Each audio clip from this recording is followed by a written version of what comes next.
Dahil nga mainit ang panahon, ibit daw namin ang init. Kaya tignan nyo naman, talagang mainit. Ayan, tingnan nyo, naka-backride ako of course dahil ang sabi nila may maganda daw place dito. Kaya tara, tignan natin kung nasaan nga ito.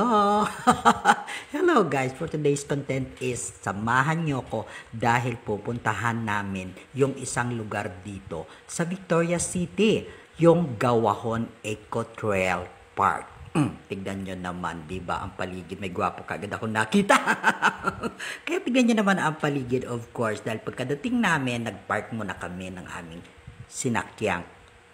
Siyempre, of course, motor. At, tignan nyo naman, di ba? Ang mga pumupunta, talagang mga, At yan ang unang nakakuha ng pansin ko is ang kanilang turon. Meron palang turon. At saka mga, ayan, may banana cue. Oh, diba si ate talagang tuwang-tuwa siya sa kanyang iniinom. Dahil nga mainit talaga ang panahon ng time na yan na pumunta kami. At of course, meron silang nasa cooler. Yan ay buko juice. Diba? Yung kasama ko talagang nauhaw siya. O, diba? At tignan natin ang paligid kung anong meron. Oops, ayan ang una kong nakita. Of course, yung mga cottage na nasa baba. At saka yan si kuya. Nagpa syempre. At ayan, tignan nyo naman. Diba? Talagang beat the heat ang dating ng lugar na ito. Actually, ito ang Gawahon Eco Trail Park. Dito lang yan sa Victoria City, Negros Occidental, na which is bundok siya. Parang maganda at cool. Ayan, habang naglalakad kami, nag-uusap kami na, tara puntahan nga natin at bungo tayo doon sa baba. Kasi naandun yung magandang falls o kaya ang kanilang pinaliliguan talaga. Kaya lang, habang naglalakad kami, napansin ko ito, ang mga tao rito. Kaya ayan, pagbaba namin, ayan, di ba nakita nyo hagdanan? Kasi bababa nga kami doon sa mismong pinaliliguan ng mga tao. Kaya pakita ko muna sa inyo kung ano yun. O, di ba may falls para ang sarap-sarap talaga magtampisaw. Yung isa, nasa likod ko, bakit nandun siya nakatingin parang sama ng loob? Kaya ayan, tingnan niyo yung tubig, di ba? O, para ang sarap-sarap magtampisaw dahil napakalamig daw talaga ng tubig dyan. Kaya ayan, di ba? Para lang silang mga sirena doon. At saka ayan ang paligid, tignan nyo naman, di ba, bukid na bukid siya talaga. Actually, pag aakyat mo dyan sa Eco Park na yan, talagang matarik yung dadaanan nyo. Kaya ayan, sabi ko, sige puntahan natin doon sa taas na yon kung ano nga ba ang nasa taas na yon. Kaya habang paakyat kami, syempre, of course, kukunin mo muna, di ba? At ayan, di ba? Parang ang sarap-sarap ngayong summer talaga, masarap maligo sa mga ganitong ano. Kaya lang ingat, baka may mga bigla tutok lang sa inyo. Hindi, pero kasi naka-maintain naman yung park na yan, kaya safe naman. Kaya ayun, nagbabay pa ako kasi may nagpansin sa akin dyan na hello daw. Sabi ko naman hello. So habang packet kami, syempre dahil nga gusto kong marating yung taas niyan. Kung ano ba talaga ang taas doon, sa nakakahingal. At the same time, yung kasama ko nga, tignan mo si Mark, yung kasama ko, ayan sa likod ko is, Mark, okay ka pa ba sa likod ka?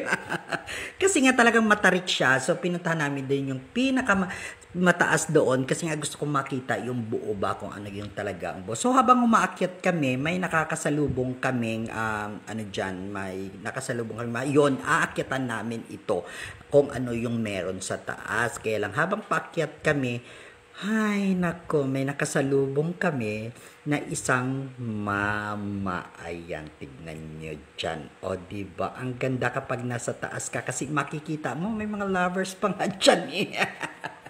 At saka, tignan mo naman habang paakyat ako dahil nga mataas nga siya, matarik nga dahil gusto nga ipupunta namin. Paglingon ko, nakita ko ang kasama ko, ayan, okay ka pa ba? Naghihinto siya kasi gawa nga talagang matarik yung kaakyatin namin. At nakaka-frustrate. Kasi nga, pagdating namin doon, sinabihan kami kaagad nung nagbabantay na hanggang dyan lang pala, hindi po pwede. Kaya pala ito si Kuya, siguro nga bumaba siya dahil nga syempre hindi nga siya po pwede doon or hindi ko lang alam baka kasama rin siya doon or ano, diba? Kasi yung dalawang yan nagbabantay na sabi hanggang dyan lang kami. So ang ginawa namin, of course bumaba na lang kami para Siyempre, alam nga namang hindi ka bababa dahil pinabababa ka na.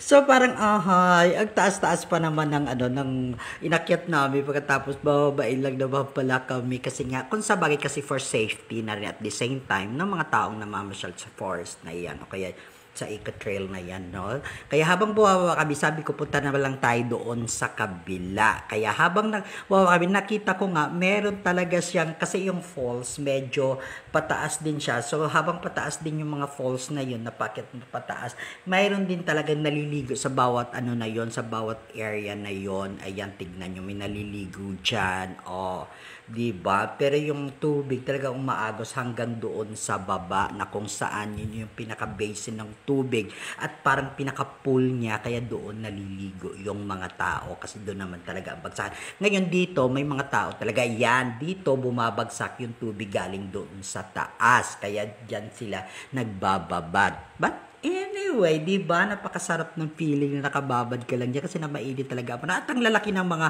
bato. Tingnan nyo naman. At talagang dahan-dahan ka kasi nga madulas din siya kasi nga gawa nga sa tubig ba. Kaya sabi ko, halika puntahan natin dun sa kabila naman na which is parang may kiddie pool. Ayan, diba? So, buwaba ulit kami para nga puntahan yung kabila doon. Kasi nga doon daw is medyo mababa rin yung yung pinaliliguan. Kaya, ayan, punta kami doon sa kabila. Siyempre, of course, dahan-dahan ka. Kasi, siyempre, yung mga naliligo, basa. Siyempre, yung dadaanan mo, basa rin. At saka, Diyos ko, lalaki ng mga boulders. Tingnan nyo naman.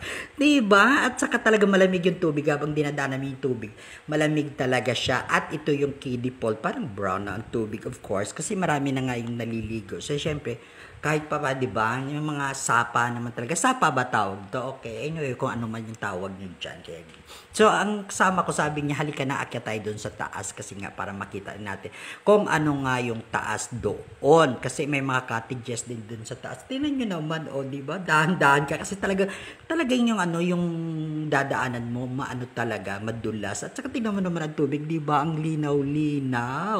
Diba? Parang yan hindi malinaw. Kasi yung mga bata halos naliligo dyan. Of course, syempre, kumbaga basta, ganun. Pero, pag nasa yan, talagang malinaw yung tubig. At ang sarap talaga dyan na umuna. So, umakyat na rin kami. So, nauna na rin yung kasama ko. Nasabi niya, halika, tignan natin. At tignan nyo naman, diba? Ang hagdanan at ang cottage, tignan nyo sa taas. Diba? Ang ganda-ganda, diba? Para kapag naandyan ka talagang parang akala mo malayong-malayo sa problema, malayo ka kasi makikita mo yung mga tao, nakakatuwa. Kasi syempre, di ba, pamilya sila na andon. Kaya doon sa mga talagang mainit ang panahon, hindi matiis talagang panahon. Kaya mas maganda talaga pumunta tayo sa mga ganitong lugar. Kaya tingnan nyo na ba, di ba? Ang tanging marinig mo lang dyan is yung ng ibon, lagaslas ng tubig, at of course, yung mga ingay ng tao. Kasi nga, syempre, masaya sila, mayroong mga luluto-luto, kaya tignan niya yung mga buong barkada sila. Kaya nakaka-enjoy talaga pumunta sa mga ganitong lugar, lalo na talagang napakainit. Kaya ayan, sabi ko, halika na, uwi na tayo. So habang pauwi kami at pasakay ulit kami ng tricycle, motor, kaya tingnan nyo yun yung mga tao sa gilid, diba? Doon lang sila sa ilalim ng punong kain. Sabi ko, hello, doon sa mga tao doon, kasi nga, umaano sila kasi nga dahawak-hawak ko. Hindi naman sila yung kinukunan ko actually. Kaya ayan, tignan nyo naman, diba? Ang ganda-ganda kasi puro mga punong kahoy talaga. Kaya yung mga taga-Victoriahanan dyan na hindi pa nakikita ang Gawahon Eco Trail, well, pamasyal na kayo at mararamdaman nyo kung paano matanggal ang init sa katawan nyo nang dahil sa panahong mainit talaga. Kaya tignan nyo naman ako. Diba katerno ko yung mga punong kahoy sa damit ko?